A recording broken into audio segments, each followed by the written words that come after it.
Nagesh Karasagi orchid school तथा परिवार की तरफ से मैं सुसलादी आज की इस तासिका में आपका सहर्ष स्वागत करती हूँ। आज हम कक्षा छठी के लिए पाठ क्रमांक 10वां जिसका नाम है लंका में हनुमान, यह पाठ देखेंगे। परंतु इस पाठ की ओर आगे बढ़ने से पहले हमने पिछली तासिका में क्या देखा था इसका पुनराध्ययन करना काफी जरूरी है, तो थोड़ा सा पुनराध्ययन करते हैं। पिछली तासिका में हमने पाठ क्रमांक 9वां देखा था जिसका नाम था राम और सुग्रीव। राम और सुग्रीव, इस पाठ में हमने यह देखा था कि राम और सुग्रीव इन दोनों की भेंट होती है और यह भेंट हनुमान जी की वजह से होती है। सुग्रीव द्वारा सहायता का वचन राम को दिया जाता है।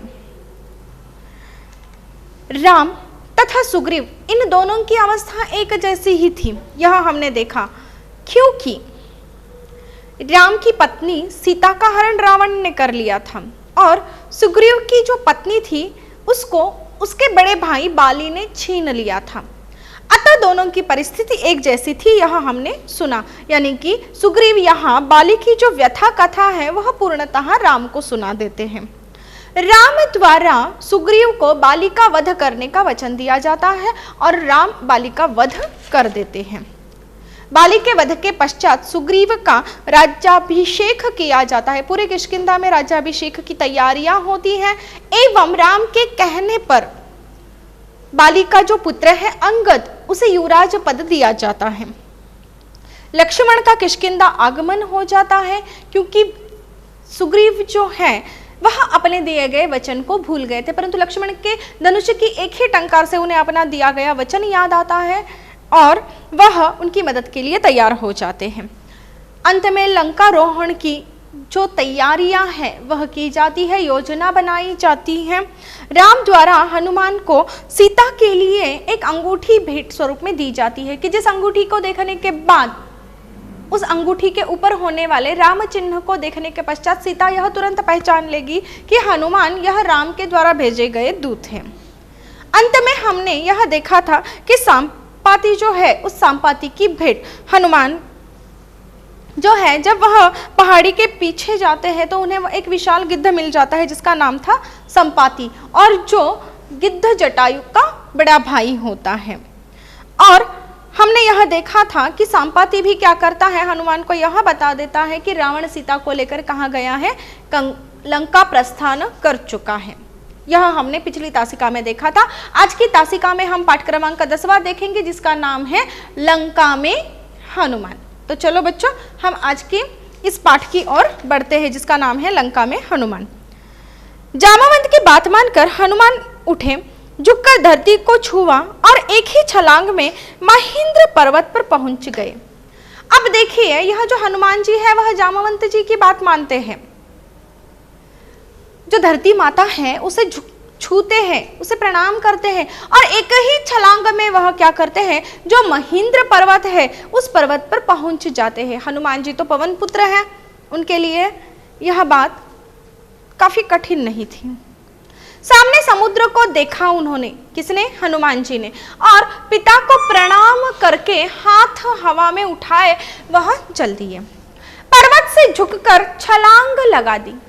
अगले ही पल में वे आकाश में थे तथा तेजी से आगे बढ़ते जा रहे थे। महेंद्र पर्वत बहुत सुंदर था, वनस्पतियों और जीव जंतुओं से भरा हुआ था।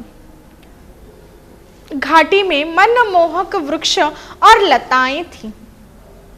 हनुमान के छलांग लगाने से दबाव के कारण महेंद्र पर्वत दरक गया। अब देखिए, हनुमान जी जो है वह लंका प्रस्थान करने के लिए पूर्णतः तैयार थे। उन्होंने जामवंत जी की बात मान ली और झुककर धरती को छुआ और एक ही छलांग में उन्होंने क्या कर दिया, जो महेंद्र पर्वत है, काफी ऊंचा है यह पर्वत, उस पर्वत पर जाकर वह पहुंच जाते हैं एक ही छलांग में। जैसे कि हम एक ही छलांग में एक ही फर्श पार कर देते हैं, वैसे ही यह जो हनुमान जी है उन्होंने क्या किया कि एक ही छलांग में वह पर्वत पर पहुंच गए। कौन से पर्वत पर पहुंच गए बच्चों, महेंद्र पर्वत पर पहुंच गए। सामने समुद्र को उन्होंने जब देखा तो उन्होंने पिता को प्रणाम करके हाथ हवा में उठाए। पर्वत से झुककर उन्होंने क्या की, छलांग लगा दी। और जैसे ही पर्वत से झुककर उन्होंने छलांग लगा दी ना, तो अगले ही पल में वह आकाश में थे, यानी कि आकाश में वह उड़ रहे थे तथा तेजी से काफी आगे आगे बढ़ते जा रहे थे। महेंद्र पर्वत बहुत ही सुंदर था। इस पर्वत पर वनस्पतियों और जीव जंतुओं की कोई कमी नहीं थी। यानी कि यह जो महेंद्र पर्वत है वह पर्वत काफी सुंदर भी था और काफी घना बड़ा था। इस पर्वत पर वनस्पतियां भरपूर मात्रा में थे, जीव जंतु भरपूर मात्रा में थे। यानी कि वनस्पति और जीव जंतुओं से यह महेंद्र पर्वत भरा हुआ था। जो घाटियां थी उन घाटियों में मनमोहक वृक्ष और लताएं थी। घाटियों में क्या था? मनमोहक यानी कि मन को आकर्षित करने वाले वृक्ष और लताएं थी। हनुमान के छलांग लगाने से दबाव के कारण महेंद्र पर्वत क्या हो चुका था? दरक चुका था। यानी कि उसमें दरार आ चुकी थी। क्यों दरार आ चुकी थी? क्योंकि हनुमान ने पूरी ताकत के साथ क्या किया था? छलांग लगाई थी। और इसी छलांग के लगाने के कारण जो नीचे पर्वत पर दबाव पड़ गया, उस दबाव के कारण महेंद्र पर्वत क्या हो चुका था? दरक गया था। परंतु हनुमान इस बात से बेखबर थे, उन्हें इस बारे में पता ही नहीं था, क्योंकि वह लंका प्रस्थान के विचार में थे और उन्होंने महेंद्र पर्वत पर दबाव डालकर छलांग लगाई थी। यह बात उनके ध्यान में नहीं आई और इस बात से इस पर्वत पे दरार आई, यह बात जो है, इस बात से हनुमान जी बिल्कुल बेखबर थे। उनको इस बारे में पता ही नहीं था। हनुमान जी वायु की गति से आगे बढ़ रहे थे। अब इनकी गति में वेग आया था, इनको तुरंत लंका पहुंचना था, तो काफी तेज गति से यह उड़ रहे थे आकाश में। तो उड़ते समय इनकी जो गति थी वह वायु की गति से क्या कर रहे थे? आगे बढ़ रहे थे। अब हनुमान ने अपनी दिशा, समुद्र के अंदर एक पर्वत था। अब देखिए, यह जो हनुमान जी है, इन्होंने क्या किया था? हवा में छलांग लगाई थी और वह उड़ रहे थे। इस कारण उनके दबाव के कारण महेंद्र पर्वत दरक गया था, यह भी उन्हें पता नहीं था। इस बात से बिल्कुल वे बेखबर थे। वे वायु की गति से आगे बढ़ रहे थे। अब हनुमान जी ने क्या की थी? अपनी दिशा बदली थी। समुद्र के अंदर जो एक बड़ा पर्वत था ना, जिसका नाम था मैनाक, उस पर्वत का नाम क्या था? मैनाक। तो यह पर्वत चाहता था, या इस पर्वत की इच्छा यह थी कि हनुमान जी जो है वह कुछ पल के लिए, कुछ क्षण के लिए इस पर्वत पर रुक ले और विश्राम कर ले। वह जल को चीरता हुआ ऊपर उठा। कौन ऊपर उठा? यह जो मैनाक पर्वत है ना, यह पर्वत जल को चीरता हुआ ऊपर उठता है और वह हनुमान जी से विनती करता है कि वह कुछ पल के लिए वहां रुके और विश्राम कर ले। परंतु हनुमान जी नहीं रुकते हैं, बल्कि हनुमान जी वहां नहीं रुकते हैं, वहां आगे बढ़ते ही चले जाते हैं। तब मार्ग में हनुमान जी को सुरसा राक्षसी मिल जाती है। तब मार्ग में हनुमान जी को कौन मिल जाता है? सुरसा राक्षसी मिल जाती है। यह जो सुरसा राक्षसी थी, उसका जो शरीर था वह शरीर काफी विराट था, विशाल था। वह हनुमान को खा जाना चाहती थी। अब यह राक्षसी है तो उसके स्वभाव के अनुसार या उसके कार्य के अनुसार वह क्या करना चाहती थी? हनुमान को वहां से जाना नहीं देना चाहती थी, वह हनुमान जी को खाना चाहती थी। अब पवन पुत्र हनुमान ने उसे चकमा दिया। अगर वह राक्षसी हनुमान को खा जाएगी तो हनुमान लंका पहुंच पाएंगे क्या? नहीं। सीता की खोज कर पाएंगे क्या? नहीं। राम का संदेश दे पाएंगे क्या? नहीं। तो हनुमान जी ने क्या किया? यह जो सुरसा राक्षसी है, इस राक्षसी को चकमा दिया और उसके मुंह में घुसकर वह तुरंत वापस बाहर निकल आए। तब इस राक्षसी ने क्या किया? देखिए, राक्षसी ने तो हनुमान को खाने के लिए अपना मुंह खोला, परंतु हनुमान जी ने क्या किया? उसके मुंह के अंदर घुसे और तुरंत बाहर निकल आए। जब आगे छाया राक्षसी सिंहिका मिली, आगे चलकर इनको और दूसरी राक्षसी मिल गई। उस राक्षसी का नाम क्या था? छाया राक्षसी, सिंहिका। उस राक्षसी का नाम क्या था? सिंहिका। उसने जल में हनुमान की परछाई को पकड़ लिया। इस राक्षसी ने क्या किया? जल में, अर्थात समंदर का जो पानी है, उस पानी के ऊपर जो हनुमान जी की छाया पड़ी थी, परछाई पड़ी थी ना, उस परछाई को इस सिंहिका राक्षसी ने पकड़ लिया। अब हनुमान जी अचानक आसमान में ठहर गए। हनुमान जी क्या हो गए? अचानक आसमान में ठहर गए। क्रोधित हनुमान ने सिंहिका को मार डाला और आगे बढ़ गए। राक्षसी ने हनुमान की परछाई को पकड़ ले लिया तो हनुमान जी को क्रोध आया। तो अचानक वह क्या हो गया, आसमान में ठहर गए और उन्हें काफी क्रोध आया, गुस्सा आया इस सिंहिका राक्षसी पर। तो हनुमान जी ने क्या किया, इस सिंहिका राक्षसी को मार डाला, उसका वध कर दिया और यह हनुमान जी आगे की ओर बढ़ गए। अब लंका दिखाई पड़ने लगी। यह जो हनुमान जी जब आगे बढ़े तो आगे बढ़ने के पश्चात उन्हें क्या दिखाई दी, लंका दिखाई दी। जिस लंका की ओर इन्होंने प्रस्थान किया था सीता मैया को मिलने की अपेक्षा में, वह लंका हनुमान जी को दिखाई दी। सोने की बनी लंका जगमगा रही थी। अब देखिए, यह लंका सोने की बनी थी और सोने के कारण वह क्या हो रही थी, चम चम चम चम चमक रही थी, जगमगा रही थी। वहां की जो इमारतें हैं, उन इमारतों में बने जो कंगूरे हैं और जो दीवारें हैं ना, दिखाई दे रही थी अब। यानी कि वहां की इमारतें, वहां की दीवारें, वहां की इमारतों में बने जो कंगूरे हैं, यह सारी चीजें अब हनुमान जी अपनी आंखों देख रहे थे। यह लंका रावण की राजधानी थी। यह लंका क्या थी, रावण की राजधानी थी। जैसे कि भारत की राजधानी क्या है, दिल्ली है। महाराष्ट्र की राजधानी क्या है, मुंबई है। उसी प्रकार यह जो रावण है, उस रावण की राजधानी क्या था, यह लंका थी। हनुमान समुद्र के किनारे पर उतर गए। अब पूरी समुद्र का जो रास्ता है वह उन्होंने आकाश के मार्ग से उड़कर तय किया था। अब जब उन्हें लंका दिखाई दी तो हनुमान जी क्या करते हैं, समुद्र के किनारे उतर जाते हैं। इतनी लंबी यात्रा के बाद हनुमान को जरा भी थकान नहीं थी। काफी लंबी यात्रा हनुमान जी ने की थी, परंतु इतनी लंबी यात्रा करने के बाद, इतना लंबा सफर तय करने के बाद जरा सी भी शिकन या जरा सी भी थकान उनके चेहरे पर महसूस नहीं हो रही थी। वह थके नहीं थे। वे लंका को ठीक से देखने के लिए पहाड़ी पर चढ़ गए। अब हनुमान जी के मन में इच्छा हो गई, उत्सुकता निर्माण हो गई कि यह लंका किस प्रकार से दिखती है, देखना है। इसीलिए हनुमान जी क्या करते हैं, यह जो रावण की लंका है, जो रावण की राजधानी है लंका, इसको ठीक से देखने के लिए वह क्या करते हैं, एक पहाड़ी पर चढ़ जाते हैं। चारों ओर वृक्ष लगे हुए थे। यह जो सोने की लंका है, इस सोने की लंका में हरियाली भी काफी थी कि चारों ओर क्या किए गए थे, वृक्ष लगे हुए थे। भव्य भव्य भवन बने थे। बगीचे जो थे वह सुगंधित थे। बगीचे सुगंधित थे अर्थात सुगंध आ रही थी क्या, नहीं, जो बगीचे थे उनमें फूलों के पौधे लगे हुए थे और उन फूलों के पौधों की सुगंध आ रही थी। ऐसा सुंदर नगर हनुमान ने पहले कभी नहीं देखा था। यह नगर जो दृश्य है इस नगर का, यह हनुमान ने जो देखा था वह प्रथम बार देखा था। इसके पहले हनुमान ने कई नगर देखे थे, परंतु इतना सुंदर नगर उसने कभी नहीं देखा था। वे एक एक वस्तु को भली भांति देख लेना चाहते थे, जिससे वह सीता की खोज में काम आए। अब देखिए हनुमान जी क्या करना चाहते थे, यह जो सुंदर नगर है लंका, इस नगर में होने वाली जो एक एक वस्तु है ना, इस एक एक वस्तु को वह क्या करना चाहते थे, भली भांति देख लेना चाहते थे।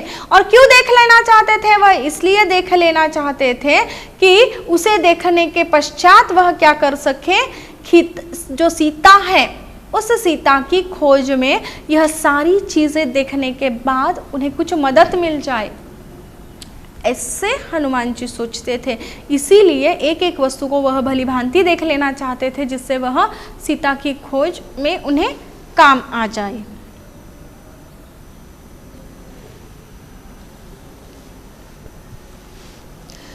हनुमान समुद्र तट पर ही शाम ढलने की प्रतीक्षा करने लगे। दिन में लंका में प्रवेश करना उचित न था। शाम ढलने पर हनुमान ने लंका में प्रवेश किया। हनुमान राजमहल पहुंच गए। राजमहल विराट और वैभवपूर्ण था। अधिकतर राक्षस सो रहे थे क्योंकि रात का समय था।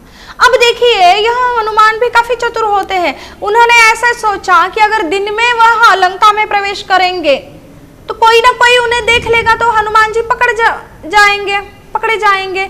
इसीलिए हनुमान जी क्या करते हैं, वह जिस समुद्र तट पर रुके थे या उतरे थे, उसी समुद्र तट पर ही, समुद्र तट पर अर्थात समुद्र किनारा जो होता है ना, उस किनारे पर ही रुकते हैं। और हनुमान जी समुद्र तट पर रुकने के पश्चात शाम ढलने की प्रतीक्षा प्रतीक्षा करने लगे कि रात हो जाए और वह लंका में प्रवेश कर चुके। परंतु देखिए, दिन में हनुमान ने क्या सोचा कि दिन में अगर वह लंका में प्रवेश करेंगे, अगर दिन में वह लंका में जाएंगे तो उन्हें कोई देख लेगा तो यह उचित नहीं होगा उनके लिए। अगर उन्हें कोई देख लेगा, वह खबर रावण तक पहुंच जाएगी। अगर उन्हें बंदी बना लिया जाएगा तो काफी दिक्कतें आ सकती है ना उनके सामने, काफी मुश्किलें आ सकती है उनके सामने। इसीलिए हनुमान जी क्या करते हैं, समुद्र तट पर ही शाम ढलने की प्रतीक्षा करने लगते हैं। दिन में वह लंका में प्रवेश करना उचित नहीं समझते हैं, इसीलिए हनुमान जी शाम ढलने पर क्या करते हैं, लंका में प्रवेश करते हैं ताकि उन्हें कोई देख ना पाए। सबसे प्रथम हनुमान जी क्या करते हैं, रावण का जो राजमहल है ना, वहां पहुंच जाते हैं।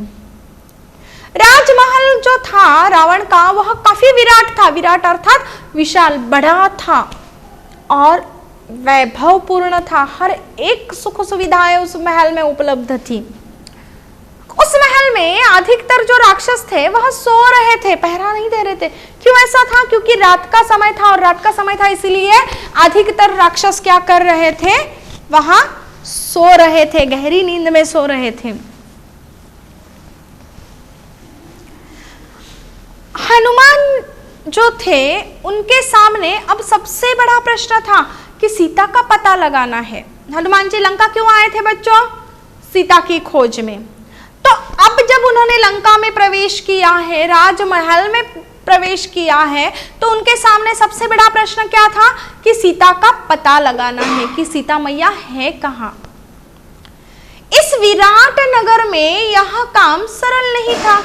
लंका यह बहुत बड़ी नगरी थी और इस बहुत बड़ी नगरी में सीता को ढूंढना यह सरल और संभव बात नहीं थी। वृक्षों की जो डालियां हैं उन पर कूदते फांदते हनुमान नगर के बीच में जाकर पहुंच गए। अब हनुमान जी ने सीता को ढूंढना प्रारंभ किया था। अब ढूंढना है तो वह कहाँ ढूंढेंगे? उन्होंने राजमहल देखा तो राजमहल में सीता उन्हें नहीं मिली, क्योंकि काफी सारे राक्षस जो थे वह वहां सोए थे, रात का समय है इसलिए। अब हनुमान ने क्या किया कि सीता, उन्होंने यह बात जान ली कि सीता को ढूंढना अब सरल काम नहीं है, क्योंकि लंका यह कोई छोटी नगरी या छोटा गांव नहीं है। लंका यह विराट नगरी है। इसीलिए वृक्षों की डालियों पर कूदते फूंदते हनुमान जी क्या करते हैं, लंका नगरी के बीचों बीच पहुंच जाते हैं। हनुमान जी का यह अनुमान था, अनुमान अर्थात अंदाजा। तो उन्होंने यह अंदाजा लगा लिया या उन्होंने यह अनुमान किया कि सीता राजमहल में होंगी। सबकी आंख बचाकर वह चुपचाप अंदर आ गए। महल में अस्त्र शस्त्र लिए पहरेदार थे। हनुमान महल में घूमने लगे। सबसे पहले उन्हें क्या था उनके मन में कि सीता मैया कहाँ मिलेगी, उन्हें राजमहल में ही मिलेगी, इसीलिए हनुमान जी राजमहल में पहुंच गए। अब उनको सीता को ढूंढना है तो वह खुलेआम ढूंढ सकते हैं क्या? नहीं। इसीलिए उन्होंने क्या किया कि सबकी आंख बचाकर सबसे छुपते छुपते वह क्या कर चुके थे, अंदर जा चुके थे राजमहल के। अब उन्होंने यह देखा कि महल में तो बहुत सारे पहरेदार हैं जिनके पास बड़े बड़े अस्त्र है, शस्त्र हैं। अब हनुमान जी क्या करने लगे, सीता को ढूंढते हुए महल में घूमने लगे। अधिकतर लोग जो थे वह सो रहे थे, रात का समय था ना, इसीलिए महल में जो भी अधिक लोग थे वह ज्यादा से अधिक लोग क्या कर रहे थे, नींद में थे, सो रहे थे।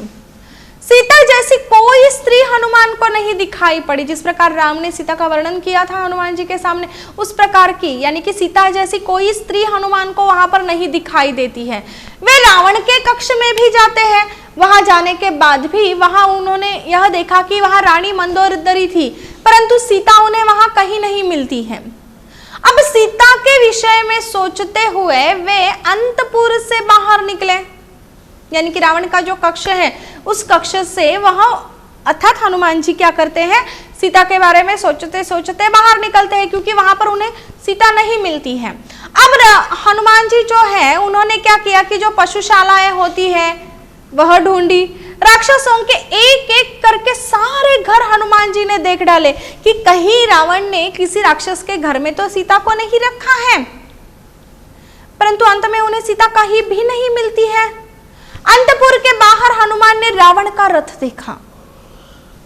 रावण का जो कक्ष है उसके बाहर यानी कि अंतपुर के बाहर हनुमान ने क्या देखा कि रावण का रथ खड़ा है, और उसके पश्चात हनुमान का ध्यान अंतपुर से लगी जो वाटिका थी उस वाटिका की ओर गया। वाटिका अर्थात उपवन, बगीचा।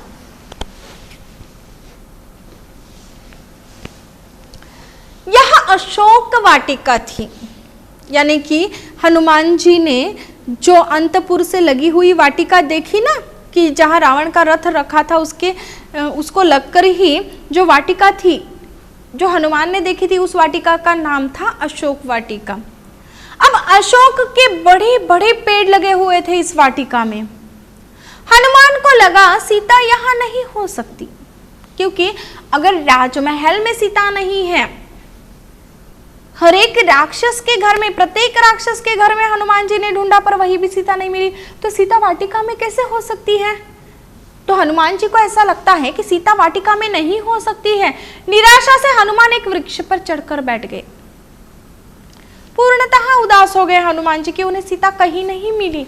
तो उदास होकर, निराश होकर वह क्या करते हैं, एक वृक्ष पर चढ़कर बैठ जाते हैं। घने पेड़ के पत्तों में दिन भर वह छिपे रहते हैं। अशोक के बड़े बड़े पेड़ थे, अशोक के पेड़ों को घने पत्ते थे, इसी कारण उन घने पत्तों में यह जो हनुमान जी है वह क्या करते हैं, दिन भर छिपे रहते हैं। हनुमान जी पेड़ पर से सब कुछ देख रहे थे, लेकिन उन्हें कोई देख नहीं सकता था। क्यों नहीं देख सकता था? क्योंकि वहां घने पत्तों में छिपे हुए थे। यानी कि हनुमान जी की नजर सबकी ओर थी, परंतु सबकी नजर हनुमान की ओर थी क्या? नहीं, कोई भी हनुमान वहां पर है यह जान नहीं पाया। रात हो गई थी। एक कोने से राक्षसियों का अट्टहास सुनाई दिया। अब रात हो चुकी थी। रात होने के पश्चात उन्हें अर्थात हनुमान जी को यह जो राक्षसियां थी ना वहां पर, उनकी अट्टहास सुनाई दी। पेड़ के नीचे राक्षसियों का झुंड था, यानी कि अनेक सारी राक्षसियां पेड़ के नीचे एकत्रित आ चुकी थी। उन्हें लगा कि वे सीता पर हंस रही है। अब हनुमान जी को ऐसा लगा कि यह राक्षसियां एकत्रित आई हैं तो उनमें कुछ चर्चा चल रही होगी। तो हनुमान जी को ऐसा लगता है कि यह सारी राक्षसियां क्या कर रही है, सीता पर ही हंस रही है। जब हनुमान जी ने ध्यान से देखा तो ध्यान से देखने पर उन्हें राक्षसियों के बीच एक स्त्री बैठी है ऐसा दिखाई दिया। हनुमान जी ने जब उस स्त्री को गौर से देखा तो उन्हें यह नजर आया कि वह स्त्री बहुत उदास है, दयनीय और दुर्बल भी थी। हनुमान को अब विश्वास हो चुका था कि वह स्त्री कोई दूसरी नहीं है, बल्कि वह कौन है, सीता मां ही है। राक्षसियां सीता के आसपास थी, यानी कि सीता अकेली नहीं थी, उनके आसपास कौन था, यह जो राक्षसियां थी, जिन राक्षसियों को रावण ने सीता पर पहारा देने के लिए रखा था, वह राक्षसियां सीता के आसपास ही रहती थी। तभी राजसी ठाट बाट तथा दासियों के साथ वह रावण आ जाता है। कौन आ जाता है? रावण आ जाता है। रावण ऐसे ही आता है क्या? नहीं, उसका जो राजसी ठाट बाट है ना, उस ठाट बाट के साथ, दासियों के साथ रावण क्या करता है, अशोक वाटिका में आ जाता है जहां सीता थी। रावण ने सीता को बहुत बहलाया, फुसलाया और लालच भी दिया, परंतु सीता नहीं डिगी। अब देखिए, रावण तो सीता को अपनाना चाहता है, सीता से विवाह करना चाहता है, परंतु सीता इस बात के लिए स्वीकृति देती है क्या? नहीं, सीता रावण के इस प्रस्ताव को ठुकराती है। अब रावण ने सीता को काफी बहलाया, फुसलाया, परंतु सीता जो है वह रावण की बातों में नहीं आती। अंत में रावण ने सीता को लालच दिया, परंतु सीता रावण की किसी बात के लिए हाँ नहीं कहती। वह सीता रावण के हर बात को मुंहतोड़ जवाब देती है। जैसे ही रावण सीता को बहुत बहलाता है, फुसलाता है, लालच देता है, परंतु सीता उसके आगे नहीं झुकती है, वह डिगती नहीं है उसके आगे। सीता अपनी बात पर कायम रहती है। वह रावण से डर रही थी, पर वे लगातार उसका तिरस्कार कर रही थी।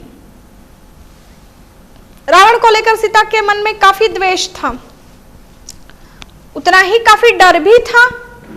सीता रावण से काफी डर रही थी, परंतु डरने के बावजूद भी वह लगातार क्या कर रही थी, रावण का तिरस्कार कर रही थी। रावण को वह समझा रही थी कि वह उसकी बात कभी कतई ही नहीं मानेगी, परंतु रावण भी कम नहीं था। रावण उसे समझा रहा था, उसे अर्थात सीता को समझा रहा था कि मेरी रानी बन जाओ और सुख भोगो, अन्यथा मैं तुम्हें तलवार से काट डालूंगा। अब रावण सीता को धमका रहा है, उन्हें अपनी बात मानने के लिए विवश कर रहा है कि वह कहता है कि तुम क्या करो, मेरी रानी बन जाओ और यह मेरे पास जो अनन्य सुख है उन सुखों को उपभोगो। रावण यहाँ सीता को लालच दे रहा है कि तुम क्या करो, मेरी रानी बन जाओ, मेरे पास जो अन्य सुख है इन सारे सुखों को भोगो, अन्यथा अगर तुम इस बात के लिए हाँ नहीं कहोगी तो मैं तुम्हें क्या कर दूंगा, तलवार से काट डालूंगा। तुम्हारे पास अब सिर्फ केवल 2 ही महीने बचे हैं, ऐसा रावण कहता है। कि सीता इस बात को सुनने पर कहती है कि मूर्ख, तुम्हें कोई बचा नहीं सकता, तुम्हारा अंत निकट है। जब रावण इस प्रकार से सीता से बात करते हैं तो सीता मैया गुस्से में आती है, क्रोधित होती है। उन्हें रावण की यह बात अच्छी नहीं लगती कि रावण उन्हें बार बार उकसा रहा है या बार बार उन्हें समझाने का प्रयास कर रहा है कि वह उसकी रानी बने और सुख भोगे, अन्यथा वह तलवार से उसे काट डालेंगे। और अंत में जब रावण कहता है कि तुम्हारे पास अब कितने महीने बचे हैं, केवल 2 ही महीने बचे हैं, क्योंकि रावण ने पूरे 1 वर्ष का जो कालावधि है वह सीता को दिया था उसका निर्णय बताने के लिए। अब रावण कहता है कि अब तुम्हारे पास कितने महीने बचे हैं, केवल 2 ही महीने बचे हैं। तब सीता रावण से कहती है कि तुम मूर्ख हो, तुम्हें कोई नहीं बचा सकता। अब क्या हो चुका है कि तुम्हारा जो अंत है वह तुम्हारा अंत निकट आया है, इसीलिए तुम इस ऐसी मूर्खतापूर्ण बातें कर रहे हो। त्रिजटा का स्वप्न। अब देखिए, रावण का प्रस्ताव स्वीकार करने के लिए राक्षसियां सीता को समझाती रहती। रावण तो महाराज है, तो महाराज की बात मान ले, इसलिए रावण ने जो भी राक्षसियां सीता की रक्षा के लिए या सीता की निगरानी के लिए वहां पर रखी थी, वह सारी राक्षसियां जो है वह सीता को समझाती थी कि सीता को क्या करना चाहिए, रावण का जो प्रस्ताव है उसे स्वीकार कर लेना चाहिए, अर्थात रावण की रानी बनके सीता को जीवन व्यतीत करना चाहिए। ऐसी वह राक्षसियां सीता को समझाती रहती, सीता को डराती धमकाती भी थी वह राक्षसियां कि वह रावण के प्रस्ताव को स्वीकार कर ले। एक त्रिजटा नाम की राक्षसी सबसे भिन्न थी, भिन्न अर्थात अलग थी, सबसे भिन्न अर्थात सबसे अलग जो राक्षसी थी उसका नाम क्या था, त्रिजटा। क्या था बच्चों, त्रिजटा। उसने एक सपना देखा। अब वह जो राक्षसी थी ना, उस राक्षसी ने एक सपना देखा। अब सपने में उसने क्या देखा, चलो देखते हैं। तो इस त्रिजटा राक्षसी ने सपने में यह देखा कि पूरी लंका जो है वह समुद्र में डूब गई है, सब नष्ट हो चुका है। तो जब उसने यह सपना देखा तो उसमें उस राक्षसी के अर्थात त्रिजटा के मन में यह बात आ गई कि उसने यह जो सपना देखा है कहीं वह सीता से तो जुड़ा हुआ नहीं है, क्योंकि रावण जो उसका सीता का छल कर रहा है उसके कारण लंका का नाश तो नहीं होगा।